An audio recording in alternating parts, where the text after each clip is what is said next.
I've scaled stores with Facebook ads to 6-7 figures and beyond. I have scaled stores with Google ads to 6-7 figures and beyond. And today we look at the difference between Facebook ads and Google ads. What are the pros and cons of each platform?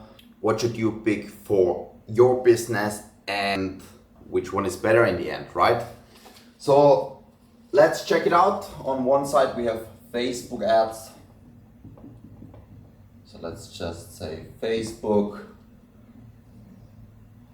On the other side we will have Google ads, and not to take the fun away, but I will spoil it right away. No platform is better than the other. It's just different, you know, like each platform has its pros and cons, and depending on your business, depending on your niche, depending on what you want to achieve or what you prefer, you might want to pick one over the other or both at the same time. But let's check it out. So we will look at a couple of different factors, which is basically, all right, core difference, then different product and offer types that work for each platform, overall pros and cons,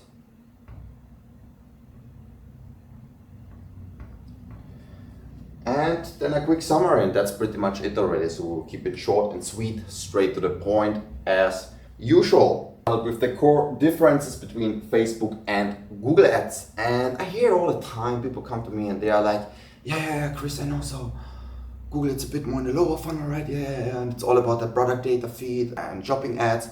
And well, Facebook ads, it's completely different. It's more upper funnel. It's all about video ads, image ads and stuff like that, right? And all of those things are not wrong per se. Like, it's true, yeah.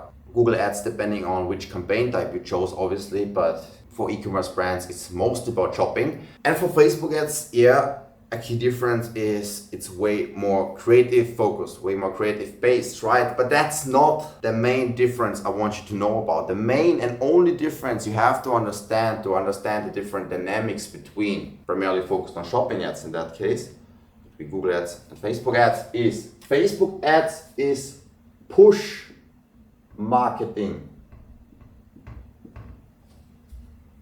And Google ads is pull. That's the main and only difference I wanted to understand fully. And for Google ads, obviously, depending on the campaign type, we have a lot of different campaign types here. YouTube ads, they're also a bit more like Facebook in a lot of ways. So it's like, depending on the campaign types, you have a lot of options with Google, but that's why I said focusing primarily on shopping. And what do we mean with push and pull marketing? So push marketing basically means, and you know it, like you're on Instagram, you scroll for your feed, you're not actually actively looking for something. You're maybe there for entertainment, just a bit of doom scrolling, and suddenly an ad pops up that might or might not be interesting for you, so it gets pushed in your feed, it gets pushed to you, so you're not actually looking for a solution for anything. You might be in the market, the ad might be relevant for you, but it gets pushed to you. So it's push marketing. Quite effective if the ad is done well, nothing wrong with that. Then on the other side we have pull marketing, and that's quite the different dynamic. Why? Because on Google ads, let's say shopping ads, you are actually actively looking for something. So let's say I have a lot of clients in the fashion niche, right? So let's say, we have July now, but I'm preparing early on for winter already. So I'm looking for a winter jacket. I like black. So I'm looking for a black winter jacket, and I'm searching for a black winter jacket, man. And what do we see popping up? A lot of different products, perfectly based on my search term. A lot of different winter jackets, right? From different brands, different pricing, different options. Most of them look the same, so it's a really good solution to my problem. I'm looking for a winter jacket. There you have it. And that's pull marketing. So I'm looking for something already. I'm looking with intent, and the solution gets presented to me. Product and offer types next. So what works on Facebook, what works on Google? Quite simple. On Facebook, honestly, it doesn't really matter. You can sell everything on Facebook if you do it well, if you have a great offer and you have great ads.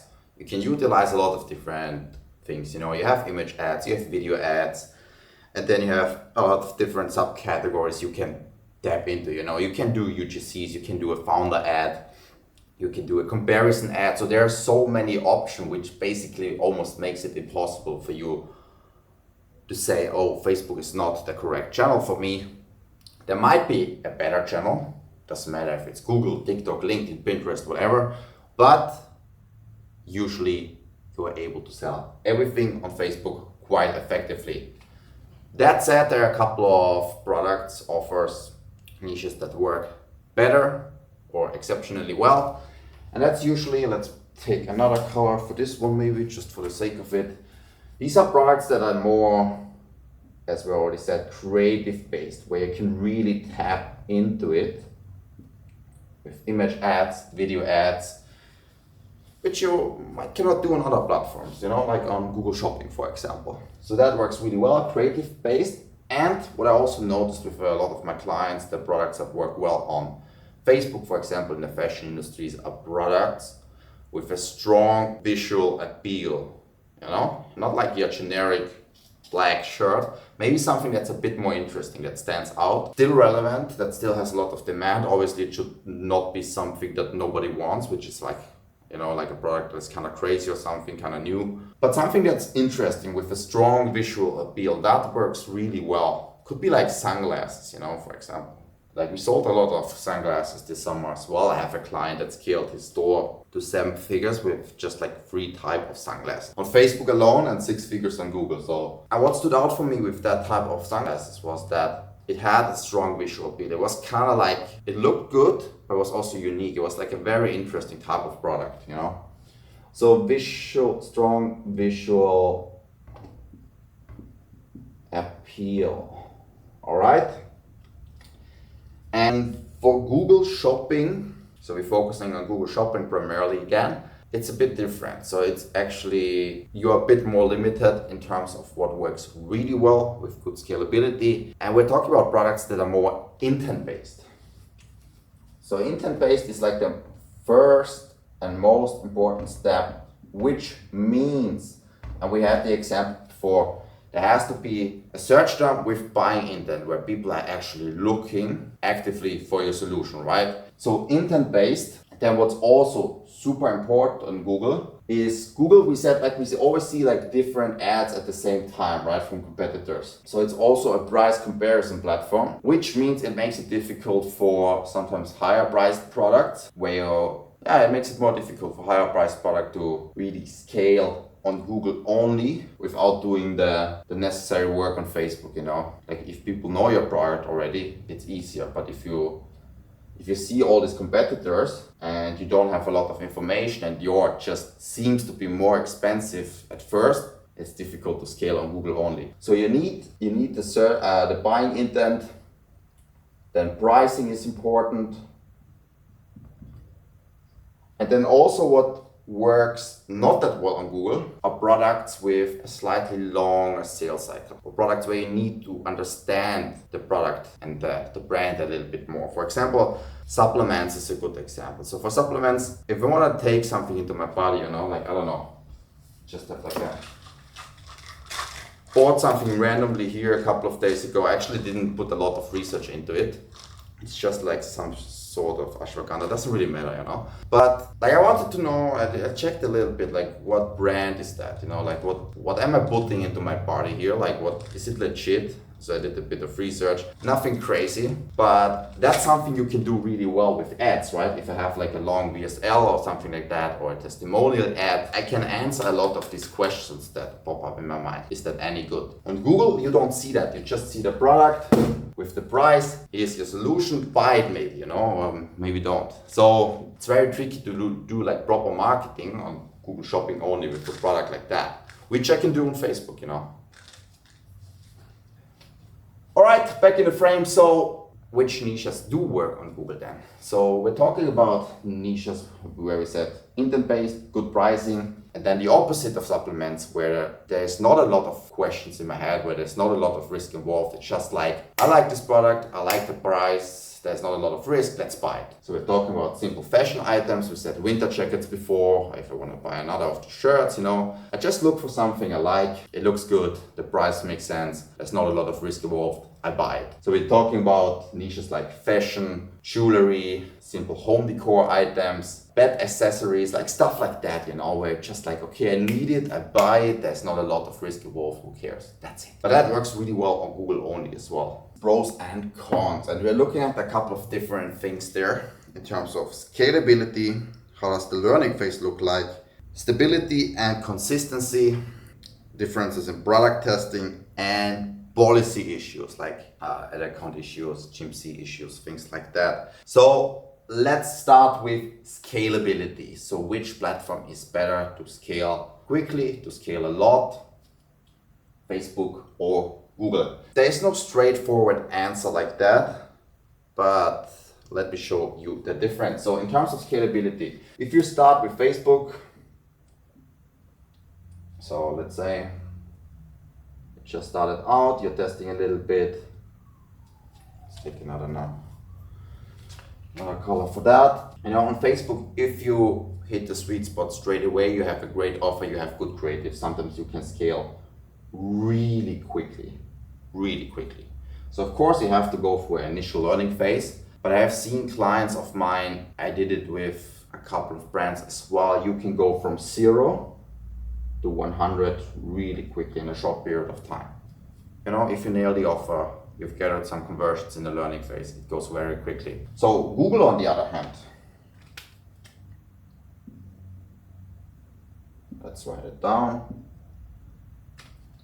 Google, on the other hand, takes a lot of time in the beginning. So you start from 0, then in the learning phase, it's like sometimes very, very slow. Some up and downs. And usually we see some traction coming in after 50 plus conversion. It obviously also depends on your niche and how many products you're testing in general, but it takes some time usually in the beginning. It can go very quickly. I scaled a store last year in Q4 from 0 to 100K in 12 days. But that was very quick. We sold like these ugly Christmas sweaters in early December, so that worked really well. But obviously there was also like this momentum in Q4, and that was also an exceptional story, that doesn't happen every single day. But usually, as a general rule, it takes some time and then it picks up, and then it's still, very slow but very consistent, very slow but very consistent. Then you get to good numbers. So it takes some time, but once you're there, it's really good. Which also leads me to the next point then. No, that's the third point actually, but let's jump to that first, stability and consistency, because we were already talking about. So we said Google, and let's start with Google now in that sense. I said Google is a bit slow in the beginning, takes some time. But once you are at this level, doesn't matter what it is, like 5K, 10K, it's very consistent. It stays like that. You don't have to test creatives constantly all the time. You don't have to tweak something all the time. It doesn't go up and down like crazily. Of course you have like certain fluctuations, that's normal, but it's very, very consistent. Like if you run ads on other platforms and then you will try Google, you will be surprised how consistent it can be. Of course you have fluctuations there as well, and then we see it right now, for example, now July, August, it's a bit slower, we have a bit of a summer dip, so there's just less volume, but very consistent at the lower level. Then there's the change in seasonality as well, so we're going more into autumn. I have a lot of fashion clients, so that affects the performance as well, but still very consistent, it's just like a little bit of fluctuations, less volume, but it's consistent and performing well at the lower level right now. With Facebook, it's quite the opposite. So we do have the option to scale super quickly, really hard. That's nice, but it comes with a cost. So you constantly have to test new creative, see what works. The creatives don't work that long sometimes, sometimes and that's such a pain. You have an ad that works well for like 3, 4, 5 days, and then it doesn't work anymore. So of course it's not an exceptional ad then, but still, it kind of like worked for a couple of days, then it slows down. So you have to test a lot.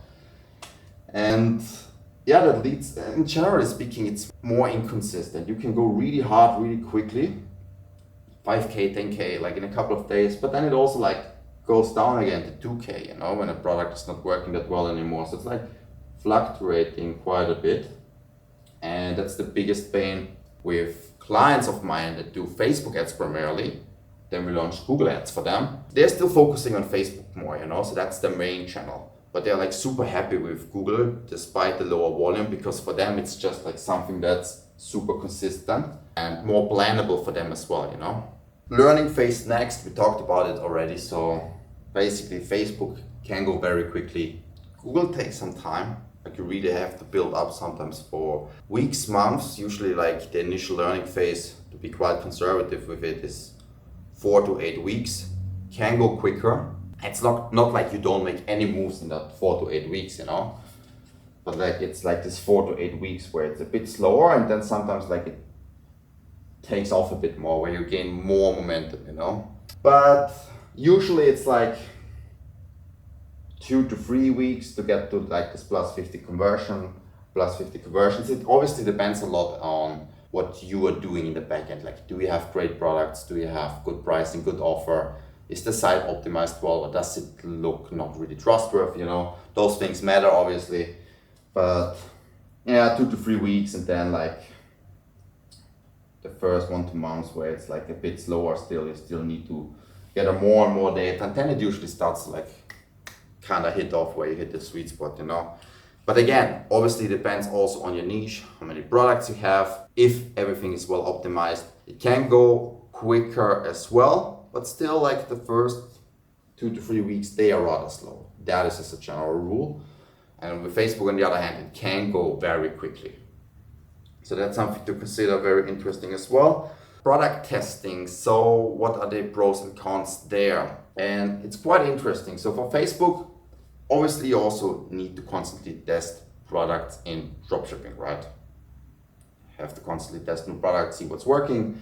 That said, sometimes, I gave you the sunglasses example earlier, sometimes you just need like 2-3 products that are really, really good, and then you launch a lot of ads and you can push a couple of products to 6-7 figures per month even, quite easily. Like that's possible, Google, on the other hand, you need to test a lot of products, and I see it with my stores as well. Stores that are doing the best, they test a lot of products. And yeah, obviously we also have a couple of winners which produce 80% of the revenue, like 80-20 rule, right? So like 20% of the products generate 80% of the revenue. But you only get there and you only find it out if you like test a lot of products, because it's also different, right? It's pull, not push. So we cannot push our winning products. And I have that discussion so often, like you cannot push your winning products. You cannot create new ads or like different, we don't have creatives, right? Like it's shopping ads. So it's pull, people need to look for it. And the more you try to push your winning products, the worse it will be in terms of performance, because then you push into search terms that might not be that relevant anymore. And you push into auctions that are not that relevant anymore. So that's also why you need a lot of products. So you can always provide the perfect solution for every search term that is relevant in your niche, To cut it short, basically, Facebook, yes, product testing is also important, obviously, but you can go very hard with a couple of products. For Google, the best stores, they test a lot of products. It's a constant, ongoing flow of product testing. With Facebook, on the other side, yes, little products, but you have to push a lot of creatives, right? So it's kind of like this trade here.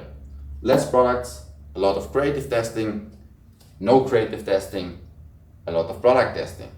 So yeah, product creative testing, it's kind of a tie here between Facebook and Google. None is really better in my opinion. And then we have policy issues. All right, last but not least, policy issues. So which one is better, Facebook or Google? Which one is more of a pain in the ass for you? So it's different on both. On Facebook, you might experience a lot of different issues. It's usually easier to get started, get everything live, but you might experience a lot of issues down the line with ad accounts, even with your Facebook profile, business manager, blog, like a lot of issues. You cannot really resolve it that easily. So that's why a lot of people work with agencies for that provide a solution. And with Google, it's kind of the opposite. It's not easy to get started. The main challenge is to get the Google Merchant Center live, right? And everybody who watches this and advertises on Google probably knows the pain. It's super tricky with the Google Merchant Center. It's really a pain in the ass. So again, kind of like the opposite. It's super tricky to get it live, but honestly, like once you're out of this initial learning phase and you've gathered a lot of data and you have a store that's quite mature, a lot of data in the ad account, in a GMC, the domain is not new anymore, you don't face those GMC issues that much anymore. Obviously, it can always happen, especially if you go against the policies. It's less likely. And again, Facebook, easier to get started, but they can always pop up a lot of issues later on. If you know how to deal with both, you know you can manage both, obviously. I mean, yeah, we would have thought, right? If you know what to do, it's manageable. But I would say kind of a tie here as well, but I'm tending slightly more to Facebook because I also have a lot of clients who advertise on Facebook. And if you have a structure that works well there, you have less issues. GMC is really, really tough. So it's more of a win for Facebook here as well. So let's do a quick recap because we didn't do it properly first of which one is better for each point. Scalability, we said Facebook ads, it's faster. You can scale to big volumes. Google takes a bit longer, but you can also go to big volumes. So you have to be willing to invest in the long run. Still, scalability, Facebook. Stability and consistency, 100% Google. Yeah, it takes longer, but it's much more consistent. Product testing and / creative testing, we said it's kind of vice versa, so that was a tie. Learning phase is also obviously a win for Facebook. You can skip it much quicker. You can make moves much quicker. With Google, it takes some time, so that's a bit annoying. And then policy issues, we also said it's rather a win for Facebook, but also like kind of like a tie. So it's almost sounds like we have a winner here, which leads me to the last point in the video, which is which one should you pick right now and what would be my choice? You can see there are a lot of pros and cons for both platforms. Sometimes it's kind of like the opposite. That works well on Facebook, that doesn't work well on Google. That's brilliant on Google, but kind of sucks on Facebook. So you have both. Depending on all the things that I explained here and what seems to be more interesting for you, you should pick your platform. So if you are in a niche that doesn't have these criteria that we outlined there, obviously it would be better for you to get started on Facebook. If you like the consistency aspect of Google, and that's more your thing, maybe you should get started with Google. In the end, it makes sense for you to pick one channel first, nail it, scale to a certain level first, so you kind of like understand the game there. You are at the consistent level, you know what you're doing, and then, and that's always my advice, you should combine the best of both worlds. If you combine Facebook and Google properly, it's kind of like rocket fuel, you know? Because why would you stay on one channel only if you can do both, especially if one is already going well, which kind of means, okay, you have a good offer, which works, why not try to do that on another channel as well, you know? Then you combine push and pull, it's kind of like rocket fuel, then you can scale really hard. I don't like these people, they're always like, oh, it's a Facebook store. No, it's not a Facebook store, it's not a Google store. It's your store, it's your business, and those are different marketing channels that you should utilize if you want to win. So quite simple, but start with one platform based on the pros and cons, and Facebook makes more sense for you. Scale to a certain level. Once you're there, once you hit good numbers, try to utilize the second channel as well. You know, even if it's lower scale, you can do a couple of profits here, you can do a couple of profits here extra. In addition to your primary channel, why not? You know, just makes sense if it's worth the effort, obviously. That said, you will figure it out. That's the end of this super nice video. See you in the next one. Bye.